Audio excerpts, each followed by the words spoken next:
सगळ्या सर शिक्षकांची आम्ही मासमध्ये एक मीटिंग होती. त्यावेळेला मंत्री महोदय तुमचे काय नाव लोढा लोढा हां मंगलप्रसाद लोढा त्यांच्याकडे हे डिपार्टमेंट आहे. बरोबर. त्यांच्या कानावरती आम्ही जे विषय घातला आहे ना ते सरांना आवडला. काय म्हटलं माहिती आहे का, तुम्ही रोजगार निर्मितीसाठी ITIचा वापर करता, पण ITIतनं 45 ते 55% का नाही आउटपुट बाहेर पडतो, 100% पडत नाही.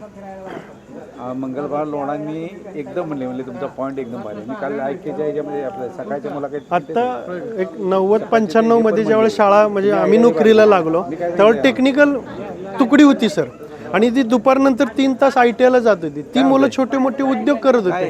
आज तेच होत नाहीये. आज सगळेजण कॉम्प्युटरच्या सोशल मीडिया किंवा ह्याच्या मागे लागले. ITI ज्यावेळेला ॲडमिशन घेतात त्यावेळेला मेरिटवर घेता तुम्ही. हो.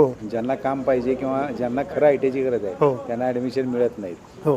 मेरिट प्रमाणे घेतलेली मुलं काय करतात, 80चं समजा 80ची बॅच असली एका ट्रेडची, 80ची तुम्ही मेरिटप्रमाणे घेता, पण ज्यावेळेला तुम्ही स्टार्ट करता त्यावेळेला 2 महिन्याच्या आत ते 45 ते 55 मुलंच राहतात. बाकीची मुलं निघून जातात.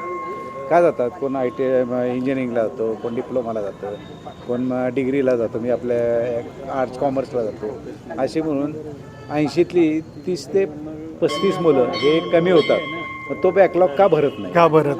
मग आम्ही काय सांगितलं, तुम्ही जसं 12वीची परीक्षा कसं एकदा पास झाली परत त्याला परत तुम्ही वर घेता, तसं तुम्ही ITIचं 2 महिन्यामध्ये सगळा ब्लॅकलॉग भरला पाहिजे. 3 महिन्यामध्ये, 2 महिन्यामध्ये, 3 महिन्यामध्ये. ज्यावेळेस 3 महिने होतील ना त्यावेळेला का नाही निश्चित तळागाळाचा मुलगा आहे ना त्याला तुम्ही ॲडमिशन द्या, त्याला खरी गरज आहे ITIची. आता नगरात